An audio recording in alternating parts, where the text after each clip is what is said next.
Hello to everyone and welcome. Welcome. We'll give wait a minute or so to make sure that everyone is. But welcome everybody.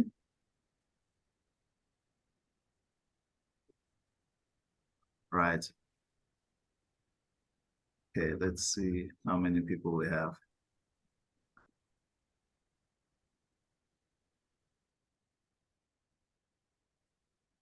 Got a lot of people. Wonderful. Well, welcome everyone as we settle into the final session of the Boosting Leadership course. Consider this question that is on your screen right now. What might I be ready to let go of in service of the leader that I'm becoming? So go ahead and type in your answer in the chat box, and I'll give you a moment to do so. Go ahead and share in the chat. What kind of change might you be ready for so that you can step more fully into your purpose? A reminder that I like to see people's faces on video. That's just a personal preference. And more participation on the chat. Let's experiment and try new things. So let me just read a few. Feel free to answer that question on the chat. What might I be ready to let go of in service of the leader that I'm becoming?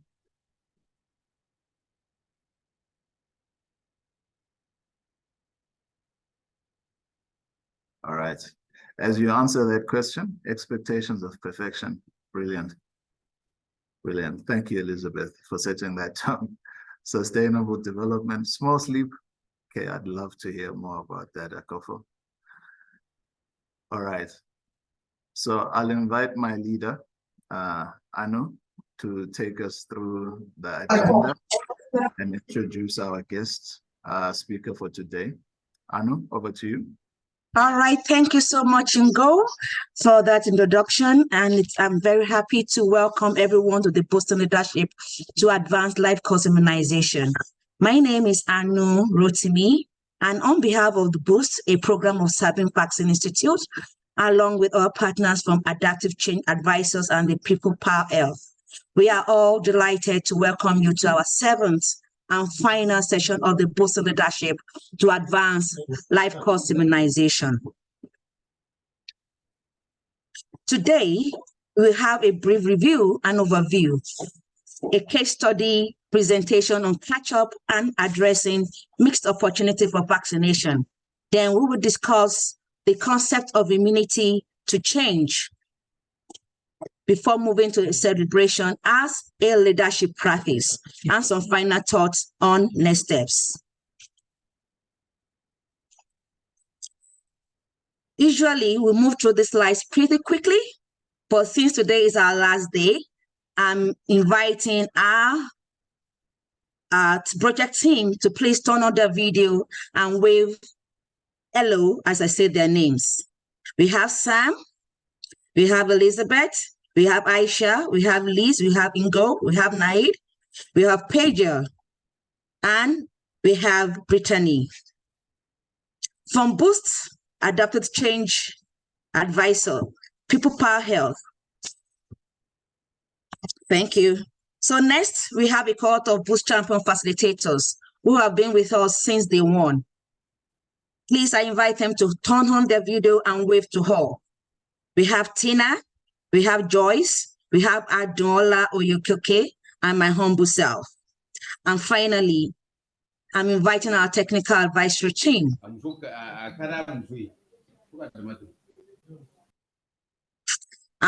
inviting our technical advisory team to please wave their hands as I call their names. Benjamin, Rizani, Isidin, and Meoni, to please wave their hands to the participants.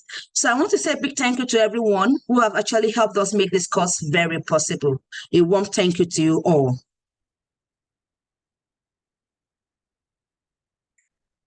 As we reach the end of our journey together today, with the boosting leadership to advance life course immunization. We can see how far we've come in these past 7 weeks after an introduction to the course and to life course immunization in week 1. We articulated the gap between aspiration of life course immunization and our current reality, as well as how to tell the difference between adaptive and technical challenges in week 2. In week 3, we focus on identifying which population to target and key considerations when introducing new vaccine, as well as learning about stakeholder fraction mapping, which is a critical next step in the advocacy and rollout process. We cover vaccine acceptance, demand, and storytelling in week 4. And in week 5, we discussed evidence-based policy, advocacy, and relationship building. Last week, we learned how important integration and building healthcare worker capacity are to advancing life course immunization. Today, we'll be talking about catch-up and addressing mixed opportunity for vaccination. This is a very vital, important topic for life course immunization to ensure that no one misses out on the benefit of immunization. We have a guest speaker who will be sharing more about our experience with catch-up and missed opportunities for vaccination. We have today with us Dr. Obien Pamela, who is a boost champion and has coordinated the EP High program for the Southwest region of Cameroon since 2021. She has been very instrumental in reaching thousands of zero-dose children with life-saving vaccines and improving uptake of underutilized vaccines in conflict-affected settings. She's passionate about driving demand via a community-centered approach and has used various communication and leadership techniques such as storytelling, focus group discussions, community engagement meetings in our engagements. Thank you for being here today with us, Pamela, and over to you. Thank you so much. I'm glad to be here. Like she said, I'm going to be presenting on reaching populations in conflict-affected setting with HPV and COVID-19 vaccine. And this is my story in Cameroon. Slide, please. I'll give a little context of where I work. I come from the Southwest region of Cameroon, which is currently facing an ongoing sociopolitical crisis that has affected the populations. And one of the elements to note here is that there is distrust in government interventions, including healthcare delivery services like vaccination. With the COVID-19 pandemic, it further worsened the situation, and we saw an increase in vaccine hesitancy. In line with missed opportunities for vaccination and catch-up vaccination, we're going to be looking at HPV vaccines and COVID-19 considered as underutilized vaccines in my region. Slide, please. So we won't advance without defining our key terms, catch-up vaccination. Now, simply put, what is catch-up vaccination? This is just vaccinating anyone that has missed one or more eligible doses according to the National Immunization Schedule. And reducing missed opportunities for vaccination is using client contact with health facility to administer eligible doses or making referrals for vaccination to clients. Slide, please. So the challenges in our region were very diverse. We had some technical challenges where people were not very much informed about the catch-up vaccination calendar, how to conduct catch-up activities. For adaptive, they were really very diverse, and they involved communication strategies to tailor in particular communities. They also involved a lot of issues like hesitancy that was related to religious beliefs or related to adverse events following immunization. We're going to be looking at these in the following slides.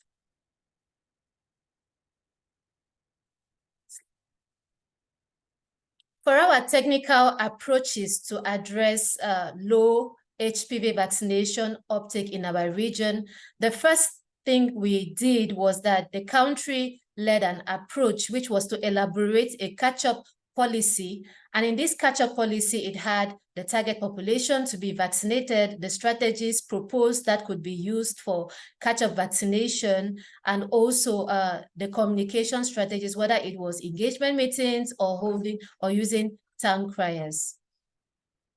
At our level, we were able to build capacity on our immunization actors on how to use this catch-up vaccination policy and how to use the catch-up vaccination calendar. Slide, please. Adaptive approach was the really tricky one because we have so many health districts and some of them are in insecure areas, others are in urban areas, others have different issues why they were not taking vaccines. So it was important to use a local communication strategy that was accepted by these communities. Also, it was important to use community health workers that were accepted by various communities, as this reduced vaccine hesitancy as well. In addition, we were able to plan vaccination sessions with the community. They were able to determine which strategies were best suited for their communities. Holding engagement meetings was a very, very important strategy. And during these engagement meetings, we told stories and gave testimonies on people who had survived HPV and reiterated the importance of vaccinating against human papilloma virus. We were able to use this opportunity to debunk myths and dissipate worries that surrounded HPV vaccination. And pictures were very important, like in the picture we have here on the right, which shows someone being vaccinated. We had some brochures, some flyers that showed how HPV infections looked like. And this was able to raise perception on the diseases related to human papilloma virus. Slide. Our results follow suit. We had a marked improvement in HPV vaccination following the various interventions that were community interventions that were carried out during PIRI. And the icing on the cake was that we used this opportunity to be able to vaccinate boys, introduce vaccination of boys with HPV vaccination. So it was like using a stone to shoot two birds. Slide. We're going to move on to reducing missed opportunities for vaccination, and this will be in line with COVID-19 vaccination. In our region, we conducted a PEPFAR CDC associated activity, which was meant to reduce COVID-19 vaccine hesitancy amongst people living with comorbidities. During this particular project, we were able to train healthcare providers on COVID-19 vaccination. It wasn't merely healthcare providers that were involved in immunization, but others that had no knowledge on immunization activities. And this provided opportunity to increase vaccination sites in health facilities and also delivery points to provide COVID-19 vaccines to the population. Slide, please. Our adaptive approach was to include healthcare providers that were non-immunization healthcare providers. And what we realized was that by raising awareness on the importance of COVID-19 vaccination, we were able to debunk myths, we were able to engage them in COVID-19 vaccination and also vaccinate their communities, their friends, their parents, their brothers, their sisters. We also implicated confessional health centers, and these health centers, because of religious beliefs, had been hesitant to COVID-19 vaccination, but this provided an opportunity to vaccinate the practitioners in these health centers and also vaccinate their communities. Likewise, we catered to particular populations like plantation workers who had also high hesitancy to COVID-19 vaccination. By implicating their health centers, they were able to have trust in healthcare services and COVID-19 vaccination uptake pursued. Slide.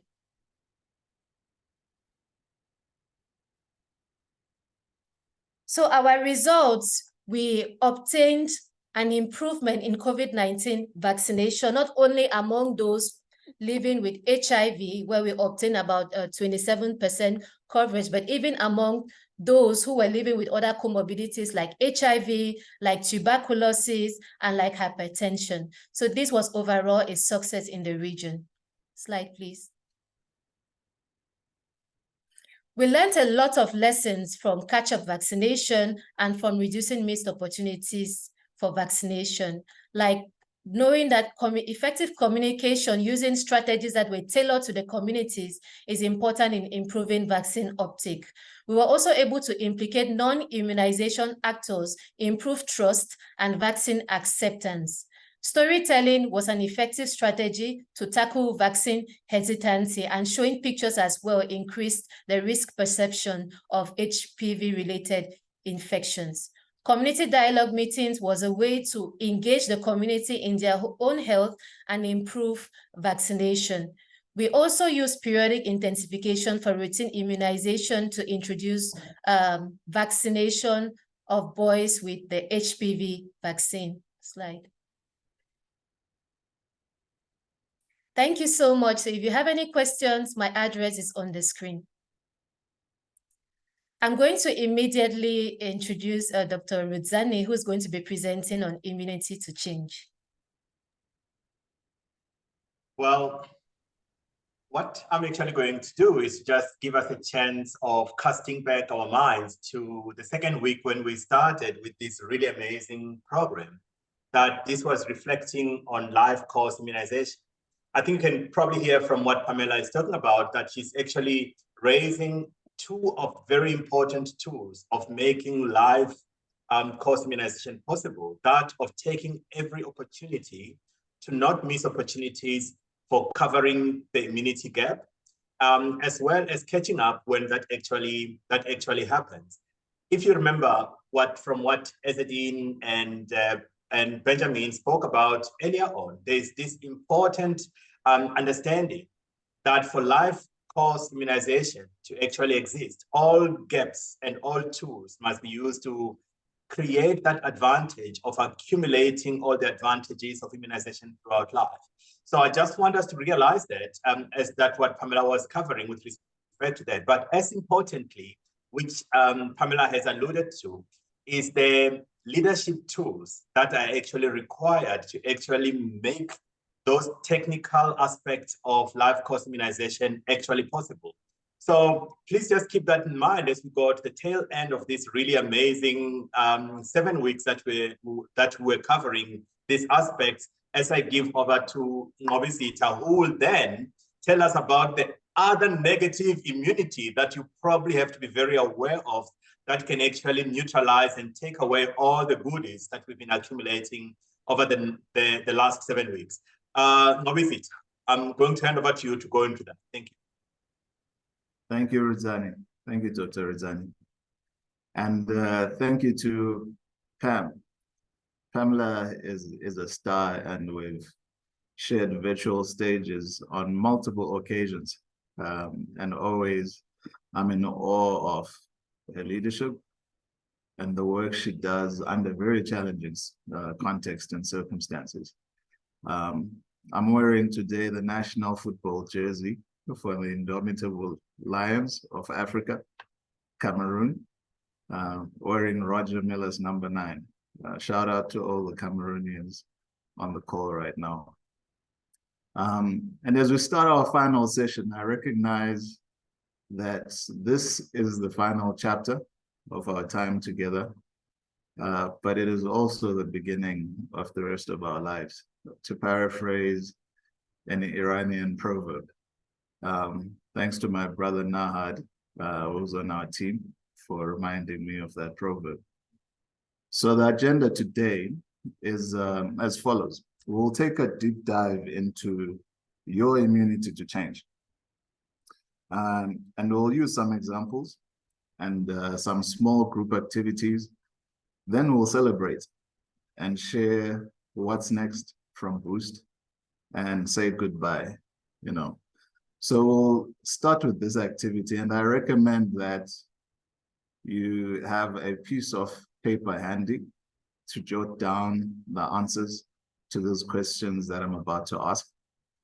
So get a paper and pad, keep it close by. as we jump into this section on immunity to change.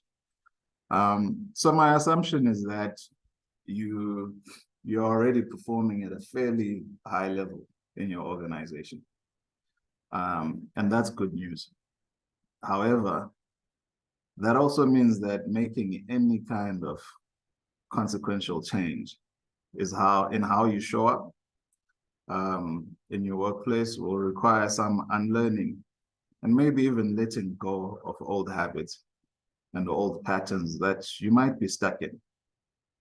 And this means looking more closely at how you get in your own way so that you can clear the way for your own growth. All right, let's put up slide 25, please, Elizabeth. The personal adaptive change exercise that I'll guide you through in a few minutes was developed by Dr. Bob Keegan and Lisa Leahy, who are two researchers at Harvard School of Education. And they're known as the foremost adult learning experts. And the exercise involves honestly answering 5 questions about yourself. The more honest you are, of course, the more profound your learning will be, right? So Bob Keegan and Lisa Leahy talk about adult learning being what they call the immunity to change. In other words, we are immune to changing. And this is not to be confused, of course, with immunity in terms of vaccination work. It's more the idea that in order to progress beyond our learned behaviors as adults, we need to unlearn behaviors, unlearn old patterns, so that something new can come in and something old can depart as well. And holding this tension is what we're talking about today. And this work of immunity to change, which has been written about extensively, I shared something for you to read as pre-work. I hope you'll get an opportunity to read that. This work talks about 5 stages of human growth. The 2 variables that you're looking at on your screen that we're working with are mental complexity over time. Mental complexity on one side over a time period, right? And the 2 stages, the first 2 stages are not of our concern here, so they're not on this graphic that you're looking at on your screen. They have to do with when you're young and when you're a baby or a teenager, that time period. But the last 3 stages is where it gets interesting for us from that standpoint of looking at our leadership and our opportunity to change. And so I'll start with stage 3 in this model of immunity to change. It's what's often talked about as a socialized mind. So this is a very authority-driven mindset where you get really good at meeting expectations that people have for you, right? In our work, it's about consistency. It's about being a problem solver. It's where your authority comes into play. That's stage 3. We do a lot of this dance, right? When we're on the dance floor here, that's stage 3. You know, meeting expectations, ticking off our terms of references at the office. Stage 4 is what is called a self-authoring mind. This is a more purpose-driven stage of mental complexity, and it's where we're not just meeting people's expectations of us. We're redefining those expectations. It's where we have an internal compass, you know, your gut, below the neck, where leadership comes from. It's an internal source of authority for our actions, not just doing what's expected of us, right? It's about problem framing, putting on different frames, not just being a problem solver, right? Because sometimes the way that the problem is framed is the problem, right? We spend a lot of time in our organizations and in our personal lives perfectly solving the wrong problems, applying technical fixes to adaptive problems. So from this higher stage of learning adult mental complexity, we can begin to redefine problems so that we can create more meaningful change, transformative change, until we get to the last stage. And the last stage in this model is called the self-transforming mind. And this is where we're able to cross those boundaries, where we're able to embrace the unknown, where we can see multiple frames, right? And multiple explanations for one problem. But remember when we started, we were looking at that cow. We were looking at different interpretations. We were on the balcony, inviting different ideas of what problem we're looking at. And this is a state of mind that is about experimentation. We talked about adaptive experimentation. It's about trial and error. It's about learning. And according to the research, about 8%, that's 8% of our time is spent in this space, which is on the balcony, right? We don't spend a lot of time on the balcony. Hopefully, at the end of this course, we'll be spending more than that 8%. So the reflection that I want to guide you through momentarily, if you have your pen and paper close by, and I'm inviting everyone, even the facilitators, to do this exercise. It's very helpful. So this exercise is designed to help you move to that next stage of mental complexity, that next stage of adult learning and growth, regardless of where you're starting from. Let's see what people are saying in the chat, if there's any questions so far. Okay, I see a lot of technical questions and they're being answered as well. So as Aisha put in the chat box, the Immunity to Change worksheet, if you can also download that to read at your own time and convenience, that will be helpful. So I hope you have your paper and pen handy.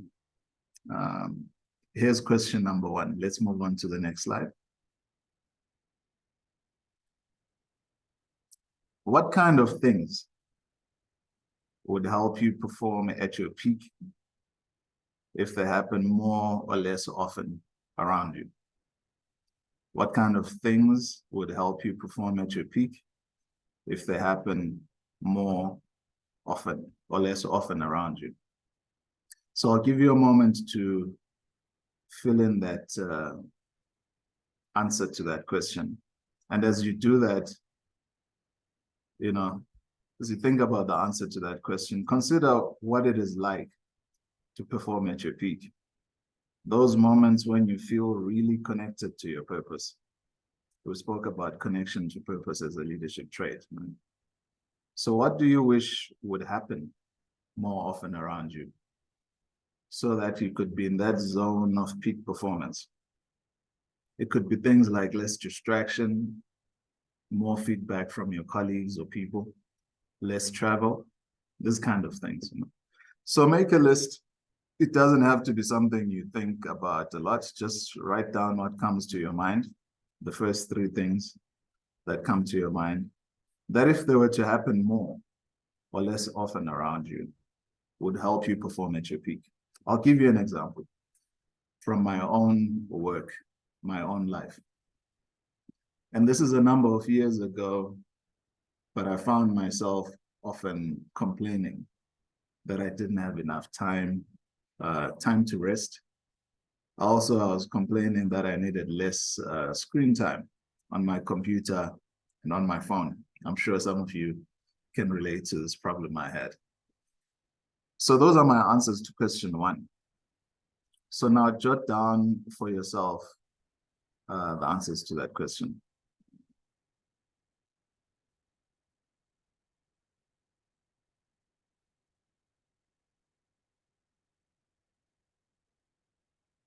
Okay, let's move on to question number 2. It's a fill in the blank kind of question.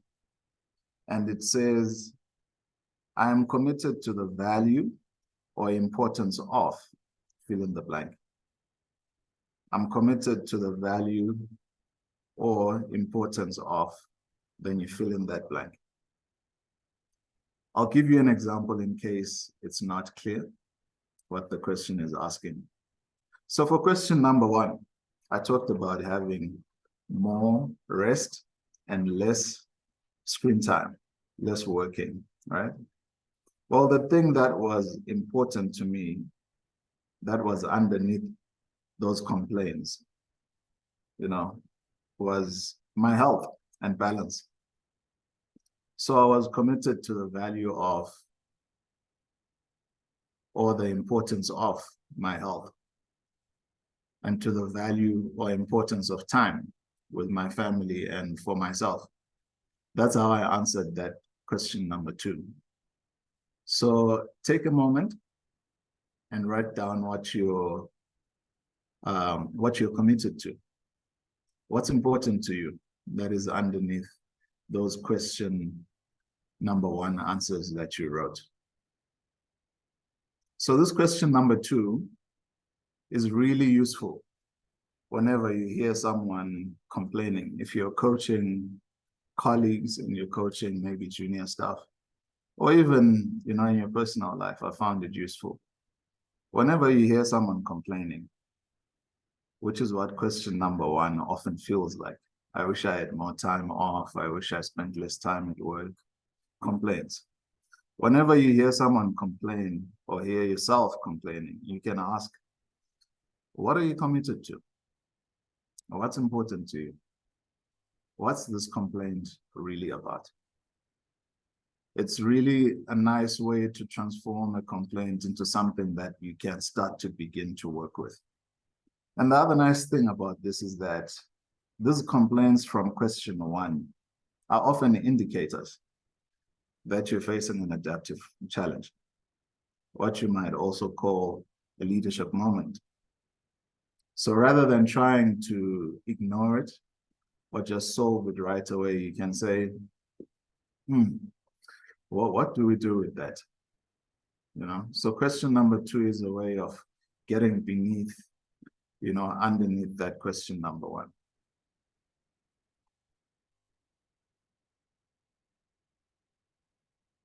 Right, I see some responses on the chat box. Write those down for yourself. I'll come back to these later, but also write them down for yourself. Okay, so I'll ask Elizabeth to send us to small groups now for about 6 minutes to share the answers that you wrote to your clarifying partners. There'll be about 5 of us in each group, and only 2 people will get to share. So share with each other what you wrote down, your answers for question number 1 and 2. And the facilitator in your group will help us to keep time. I'll stay in the main room. If you want to stay here with me for the next 6 minutes, that's also fine. We'll hear from 2 people in the main room as well. So there's something on your screen, click join, and you'll be led into the small groups there.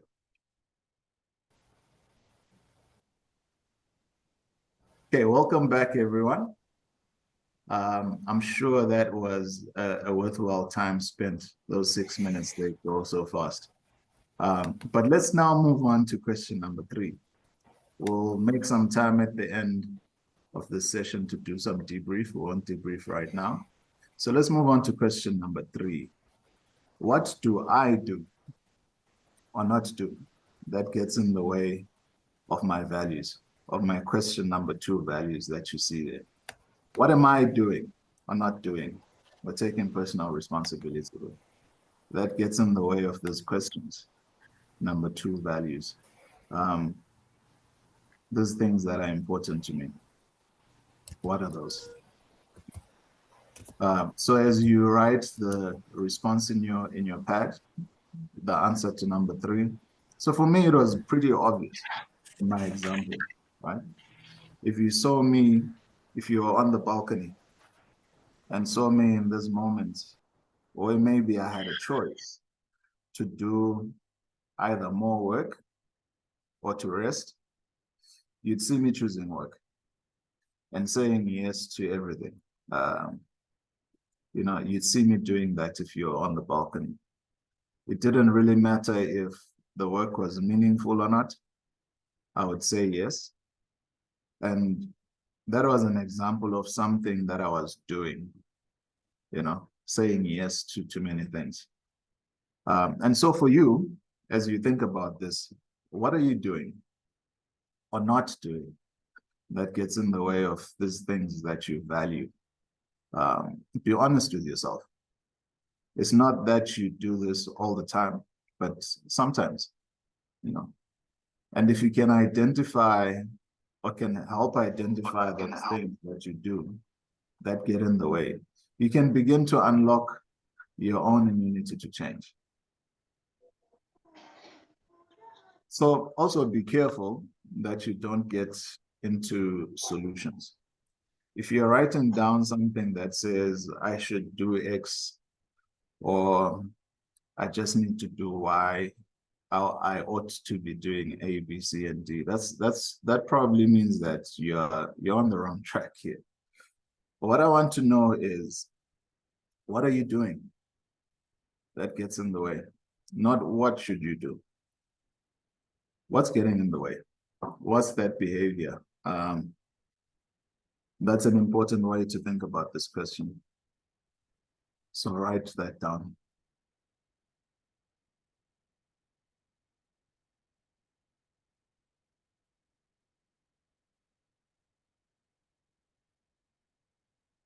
Okay, let's move. Question number 4. Okay, I see on our slide we have some issues with numbering there. But question number 4 is also a fill in the blank kind of question. And question number 4 sounds a little bit like question number 2, but with a bit of a twist, right? I might also be committed to the value or importance of fill in the blank. I might also be committed to the value or importance of fill in the blank. So to answer this question, look at what you wrote down for question number 3. These things that get in the way, and then ask yourself, what else might I be committed to that helps to explain why I behave in those ways that are against my values, right? So what's going on there? So in my example, for me, you'll recall that I was committed to my health on one hand, and also time with my loved ones. And yet I was also doing things that got in the way, you know, saying yes to everything. Well, those things that I was committed to, you know, my answer to this question, what are the other things you're committed to? It was not disappointing anyone. So that's why I said yes all the time. I was committed to this identity of being a reliable colleague, you know, well-meaning. I was committed to my own importance, if I'm being honest, right? And I'm digging deep. My reputation as a dependable, hardworking person. So that's what it was for me. What is it for you? And your answers could be more personal, if you like. They could be more work-related. But the point here is to be honest with yourself. To look and dig deeper and really ask yourself, what are these competing values? And this is where the immunity to change idea comes into play. When on one hand, you might be committed to health and rest, but on the other hand, you're committed to self-preservation, being liked, whatever it might be. And this competing set of commitments keeps you stuck in one place. It's like, you know, stepping on the accelerator on your car and at the same time stepping on the brake at the same time. You're not gonna move. You're making a lot of noise, but you're not gonna go anywhere. anytime soon. So it should feel tough to kind of answer these questions. It might even make you a little bit uneasy or a bit anxious. And that's okay, because in the next question, in question number 5, what we'll be doing there is unpacking some more of that. How do you start to get unstuck from your own immunity to change? So I'm hoping you've answered that question. I'll ask Elizabeth again to send us into those groups, and we'll share those answers to question number 3 and 4 with our clarifying partners in our small groups, and hear what they have to say. I think this time around we can do 10 minutes, Elizabeth. We've got a bit of time until I close. So let's make it 10 minutes and come back a minute to the hour. We'll join the again. We decided to stay here, and Peter's sharing with us something that we all deal with. So I'm glad that you caught some of that conversation. And the last question that I want to share with you. So question number 5, we had 5 questions, we've done 4. Question number 5 asks, what might I be ready to let go of? What might I be ready to let go of in service of who I'm becoming? So what I'd like you to do is reflect on your answers to question number 3 and question number 4. And ask yourself, are you ready to let go of any of those things? Are you ready to stop behaving in a certain way? To stop saying yes to everything, like in my case? Are you ready to be less committed to your question number 4 values? Those are the things that are holding you back, those assumptions. And now I want you to really be careful here that you don't force yourself, right? Force-based change, like we said, is not what leadership is about. Leadership is about our readiness. It's about cultivating a readiness for change from within, self, within our team, surround, and within the organization system. Remember those levels: self, surround, system, all at the same time. So it's not about forcing it. It's about cultivating this readiness for the change to happen. So if you're not ready to let go of anything, that's okay for now. That's where you are. But by asking the question, what am I ready to let go of? You can create an awareness so that when an opportunity does arise to make different choices, you can take a different path. You can go down a different path. And you'll also see it, right? When that path emerges, if you're asking that question, if you're sitting with that question. And what I'd like you to do, if you do have something that you're ready to let go of, a behavior or one of these values, is to think of a small experiment. Something that you can try, something small, not too risky, not too dangerous. Something you could try right now, or in the next day or 2, or next week. Could be having a more courageous conversation with a colleague or a boss. It could be making a decision that you've been holding off on making because it would be unpopular, It could be taking a stand or putting your aspirations into the world in a bigger way, stepping more fully into your purpose. It's really up to you. It's kind of not important what you choose. What's important is that you move forward, that you try something, that you learn more about your immunity to change. And as you do that, you develop courage. and the insights to exercise that kind of courage more often. Right? So what are you ready to let go of? And what might you do to begin to let go of your immunity to change? Let's write that down. So for me, I began to say no to things, of course. In response to that question, I asked my colleagues to only communicate with me through certain platforms, via email. I took days off and didn't work at specific times of the day. Small experiment. I began to spend not just more time resting, but more quality time with the people that I care about, and not on my computer. And it wasn't easy, but over time, some of those complaints that I had back in question number 1 began to transform into new possibilities, new realities.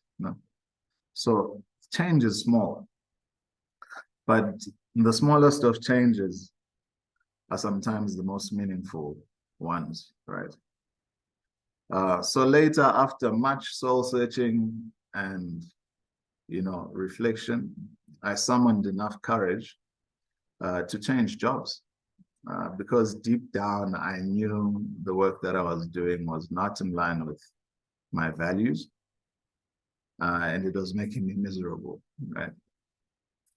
So I'll give you another moment to write down your responses. Then we'll do some celebrating.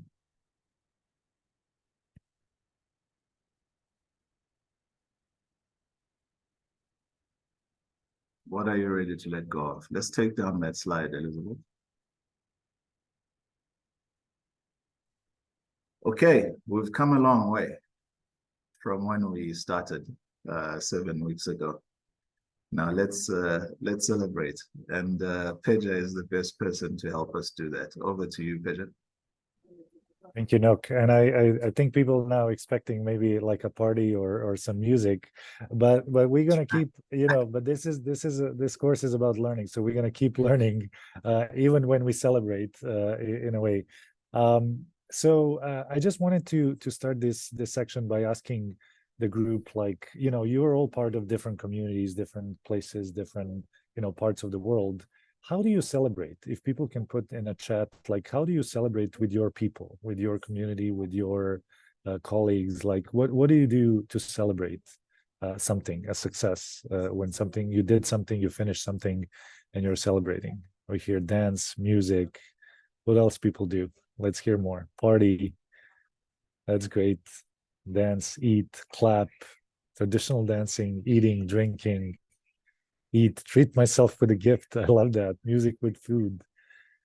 You see, like, despite the fact that we are from different places, somehow as human beings, we do celebrate quite a bit, and we do it in similar ways. But I want to ask you a different question right now. So that's how you celebrate success. But how do you celebrate failure? And I'm kind of like asking that question with intention, because it is important as well. So think about it for a moment. How do you celebrate when something didn't go as you planned? Again, with your people, with your community. Sleep. Sleep together. Yeah, sad, encouraging words. Self-talk, silence, discuss, quietness, reflection. That's really interesting, because if you think about the celebration as an act, it is an ultimate act of leadership, like where you have a chance with the people you're working with, either to celebrate success and then have some good food, some music, whatever it's coming up, or to recognize what have you done, and then process together, have a reflection. How did we do it? And the reason why we're doing that is because we do need that as human beings, so we can stay and keep on working, keep on doing stuff together. So let me share a slide here. And that's why we wanted to introduce like celebration as a practice, as a leadership practice here, that, the work is to be celebrated regardless of the outcome. Sometimes you just need, to gather your community, gather your people, gather your team, and recognize what happened, even if it's not great. But if it's great, then you can also recognize it and acknowledge each other. You know, it's a moment of pause as well, like moment where you can step. Remember, we started this course by talking about getting on a balcony. Celebration is a balcony practice. It's a practice where you pause, you look at each other and express gratitude and express kind of like acknowledgement. It's a moment of reflection as well, because you can reflect on what did you learn, how did you learn it together, and why, what happened, and cheer and celebrate those things that you want to take working forward. And then it's a space to create for others to be seen and valued and heard. And it's a really important thing. And I think in many cases when we do this work, you know, we forget to do it. We forget to do that. So in the spirit of that, I want us to do a little bit of that, you know, and this is going to be like both reflection and celebration of each other. So I invite you to answer 3 questions, but like let's do it in order. Let's start with the number 3. So or the first one being like, if you can share in a chat like 3 things that you felt, like, so it's just emotions, feelings during this course, like something that you felt. It could be good or bad, but just share 3 things that you felt during this experience, this last 8 weeks that we spent together. It was quite a bit of time. 3 things. I see energy being the one. So what did you feel? Understood, excitement, coaching, excitement, very important topics, leadership, commitment, nervous, okay. That's amazing. Take a look at what people are sharing here. Longing for more. Wow. Seems like we had a lot of feelings. I wanna invite let's see, Milta, if I pronounce that right. You said togetherness being part of something empowered. If you can just share with us, like, why and how did you feel those things? In what moments? Just for a second, if you can hear us. Okay, hi. Hi. Milka is my name. Yeah, So, Milka, sorry. no worries. The togetherness of knowing that problems that affect me as a vaccinator or as a leader also affect other people gave me the moment of togetherness, you know, and that whatever I'm going through, somebody else is also going through the same. That's Thank really, you. really powerful. And what about the other 2, like aside from the togetherness that you share? Empowered? When did you feel, or how did you feel that? Empowerment about you know, when you run your things on the ground, there was something about leadership that at the little moments, not the big moments, you know. I never knew that leadership comes with the small moments. I only knew achieving a goal and setting your goals and achieving them was the main agenda of leadership. So Yeah, I've known leadership involves the small moments.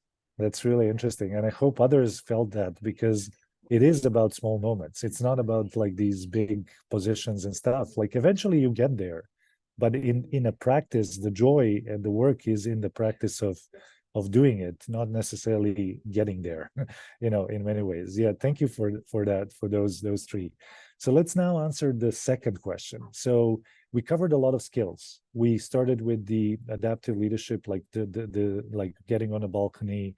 Then we practiced storytelling in the second workshop. Like then we did the relationship building. Then we did kind of like, you know, how do you map the factions and actors? Like we did a lot of things in the last 8 weeks together. So what skills, like name 2 skills that you actually put into practice, something that you actually already started using, you know, not that you're going to do it, because that's something that is in the future, but what are you already doing? Like in the last 8 weeks, you picked something up and you already started doing it. Problem solving, storytelling, relationship building, sharing works, storytelling, coaching, leading teams. advocacy plan. Yeah, we talked about that. Adaptive change in coaching, change communication, coaching and storytelling. Wow, that's amazing. I wanted to ask Mahmoudul Hassan. I hope I'm pronouncing that right. I'm probably not. Dr. Mahmoudul, like you said, change communication. Can you speak a little bit about that? What do you mean by that? And what is it for you, like when you say change communication? Okay, thank you, Pezza. Hopefully, I'm meeting you again after advanced community activation Yeah. training. Yeah. Yeah. So the change communication that really put in mind, like the leadership roles, as you know. Mhm. So the previous mindset was like that a leader should have a fixed mindset, and he should be something like not practicing the shared leadership and the task and rigidity, etc. So for this, after doing this training, I can really recognize that a leader should not be rigid, and he should embrace the changes that is going on in the community and also in their teammate. He should also manage the task in a relevant way so that the team member can excel their roles, and he should be supportive. So these are the changes that communication has been made. So leader also try to build the confidence within the teammates, and leader also give the comfort zone of the teammates to really step out from his own leader's comfort zone, and should face new challenges for the growth and development of the partners and individuals, and also should have empathetic. And these are the change communications really made in the perspective role of leadership.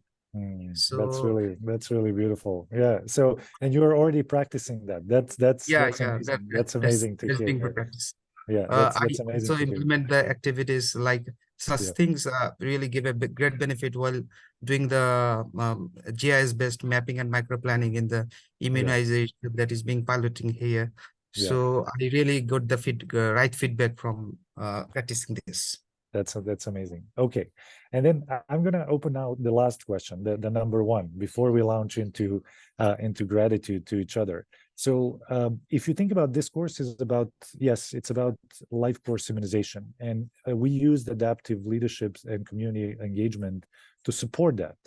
And you all, you know, hopefully are going to become practitioners of the life course immunization. So what is one thing that is possible now in the relationship to life course immunization that was not possible before you took this course? So what is one thing that is possible now regarding, you know, advancing life course immunization or implementing that in your countries that was not possible before you took this course? And again, share in the chat so we can hear like one thing. This is time, like just one thing that is possible now that was not possible before regarding life course immunization.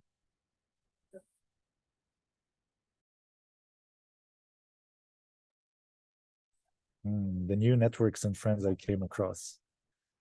Strategies to integrate life course immunization, viewing situation from different perspective before jumping into action. How to advocate for the life course immunization in the region. Evolved approaches to immunization activities. More advocacy. Expressing my roles and performance, which I often did not tell the supervisor. That's really great. Strategizing.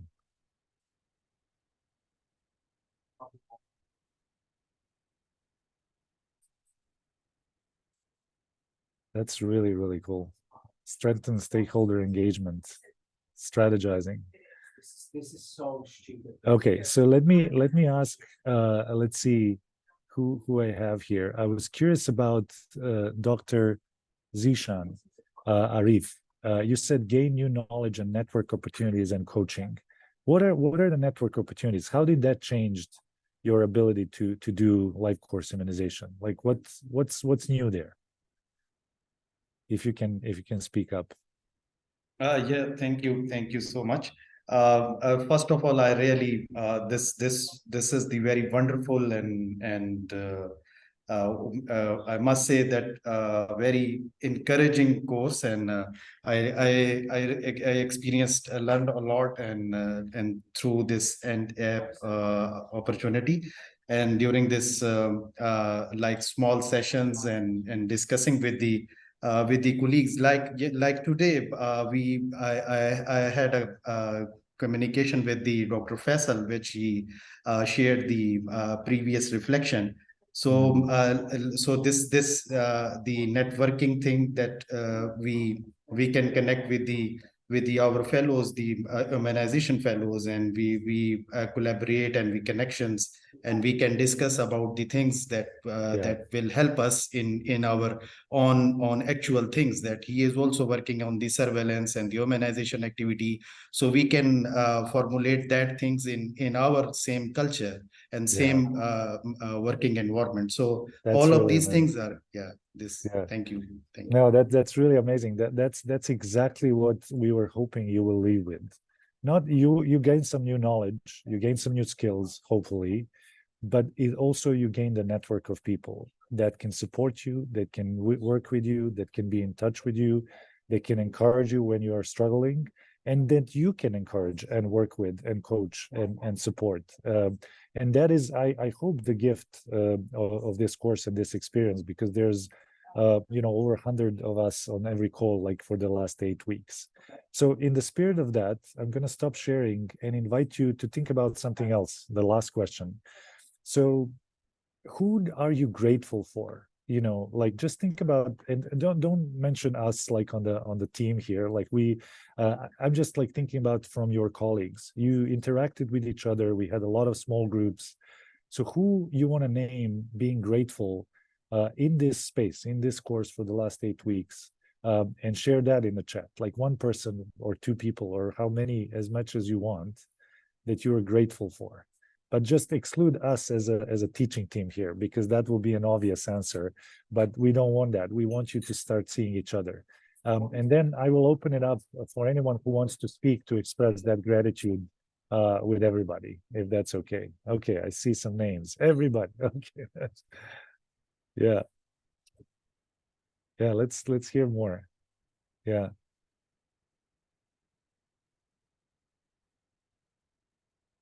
Aisha, for always reminding us of tasks.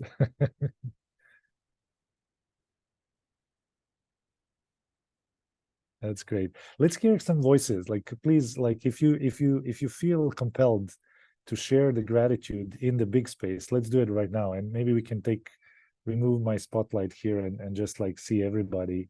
People can turn on the camera. So who do you want to share great grace with?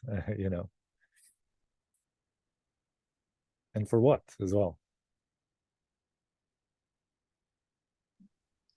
I want to take a moment just to be very grateful for our project team, facilitators, technical advisors, but also to every one of our participants who was so active and engaged in our forums, encouraging each other, really connecting in that learning group. And I also mentioned in the chat, Okechi Nedzi, pardon me if I mispronounced your name, who's been sort of talking about the course and sharing learnings on LinkedIn. We really appreciate that, because that's a way to share with others and get them interested in also joining for future courses. So we encourage you to do the same. And I was able to look at the platform, and there's a way to see like who's most active on the platform. So I wanted to give a little bit of a shout out to Victor, Ahiaba, Friday, Komba, Winfrida Mulenga, Farouk Ismail, Gregory Agogo, and Adeora Otis. Thank you so much for being some of our most engaged members on the forum, and for all of your insights that you've generated, and for being so engaged with each other especially. So Yeah. yeah, thank you in particular. And there are many names that I'm not mentioning. There were so many people involved, so I had to pick just a few. But to everyone who's been engaged in the forums, thank you. Yeah. So to wrap us up, I know we're running out of time. I want to now invite you all to try. Let's do a final attempt to get on the camera here. And since almost everybody, a lot of people said that dancing and moving was an act of celebration, let's do a little dance. So let's do whatever however you feel like you want to celebrate this moment, and let's see as many people as possible, and do whatever dance you're doing or practicing. I see, oh yeah, it's a little uncomfortable, but that's how we celebrate. And oh, lad, and who can take a picture? No, can you take a picture of this as well? Let's Elizabeth, see. are you able to screenshot? Come on, we can do more, like more faces. That's wonderful. It's so great to be with all of you, and thank you so much for the opportunity to work with you on behalf of the myself, like my colleague Sam Gonzalez, Nock, the whole Boost team. Special thanks to Nahad, who had a vision that this could work, and Elizabeth as well. Like, despite that we were kind of like maybe had some doubts at the beginning, and then the whole Boost community that did this in a wonderful way. And as my friend and colleague, who taught us a lot of these community organizing skills, Marshall Gantz, taught us that, as much as we are learning these things, we also have sometimes responsibility to pass it on. And I do invite you, as you think about, what's coming up next, the life of all of us, not just the course, that we do have responsibility and hopefully a chance to pass these things on. Everything that you've learned in this course is not just for you, but it should be for your communities, your people, your colleagues, and we can actually do it together through the Boost community in many spaces and places. So on behalf of our team, thank you again. And Elizabeth, I will pass it back to you to wrap us up. Thank you so much, Pedja. And again, thank you to our facilitators and technical experts who have shared their expertise and leadership over the past few weeks. We are very grateful for you. Can everybody see the screen now? Just want to make sure. Okay, great. We are now coming to the end of our time together, of our learning journey. And there are just a few next steps. So we do have one final survey, and this is, there's a little section at the end about just this session, but this will be sent out to everyone. And this is really about your feedback, your experience with the entire course. So the live sessions, the EdApp course. This course was a first for us. So we were really trying something new. We were doing a bit of experimentation in bringing together the life course immunization technical content and this adaptive leadership and community activation skills building. We've had life course immunization, we've had adaptive leadership, community activation. This is the first time we were bringing them together. So your feedback and input about what went well, what we should improve in the future is vitally important. So we encourage you to take that survey. We really will be paying very close attention to your feedback. And it is also one of the requirements for certification. In terms of certification, you can check your progress towards certification on the course tracker, although there might be a few things that still need to be updated, and that's completing that EdUp self-paced course, the live sessions, and making up any sessions that you missed. We'll send out an email with all of the links and all of the information. And if you have any questions about, if you're having any trouble getting into EdApp or any trouble accessing anything, you can certainly contact us at info@boostcommunity.org, and we will help you out and make sure. You have until at least December 8th to get everything finalized. And at that point, we're going to start both looking at the survey data for our own learning, and then also we'll start developing those sort of certificates and sending them out and adding them to your Boost profile as well. Again, we're very grateful for you to take the time to fill out that final survey. I'm also going to give you a little hint in advance about one of the questions so that you have a little bit of time to think about it. One of the questions we'll be asking you is what is your life course immunization goal? What is the goal that you're going to be working towards? I actually saw a few in the chat today when we were talking about HPV, and somebody mentioned HPV immunization should be available to older women, or there could be benefit in moving to one dose. Those are a couple of, if those are things that are sort of within your sphere of influence, or that you are able to sort of move forward, those are some, I was in the chat seeing some of these life course immunization goals that you're already sort of thinking about. So that's one thing that we've sort of been thinking about and working towards over the past 7 weeks. And so we'll be asking you about that, and also checking in with you in a few months just to see how you're doing, how what support we could potentially provide as the Boost community, and seeing how you're doing. So please, the learning group stays open. All of the connections that you made, the ability to message each other and connect on the Boost platform, that continues to be open, and we can keep that active and keep communicating with each other, asking questions. We're always here for questions. That's a great way to contact each other and the facilitators as well. And I also just wanted to let you know that coming up in the first part of next year, there will be a 3-part webinar series showing bright spots, and those are stories of innovation or best practices from the community. That's going to be coming up at the beginning of the year, and also our annual Boost member survey, where we are going to be looking for your feedback on the entirety of the Boost community, sort of all of our programming, to make sure that we stay relevant and helpful for you and your development. So those are coming up. And that is it from me. Again, we are so grateful for the time that you've spent with us. And I'd love if, as we close out, if you want to go back to what we did at the beginning and come off mute and say goodbye, congratulations, farewell in your own language. So thank you, everyone. Goodbye. It was wonderful. Thank you. Shogonyo. Walayo. Dabo.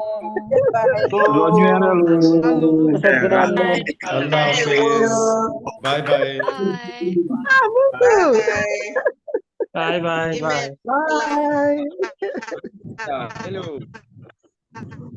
Ciao. Ciao ciao. Bye. Bye. Bye bye.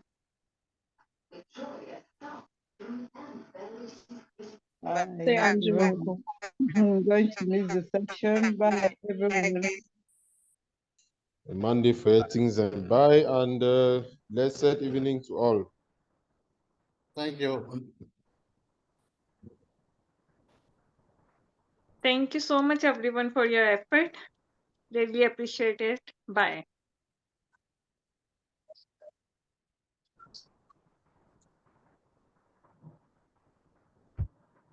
Bye, everyone, and a Merry Christmas and Happy New Year. Thank you so much. Thank you. God bless you, Sas and Mas. Thanks so much. Bye-bye. Thank you so much for a wonderful course and wonderful assistance. Thank you so much. Bye bye.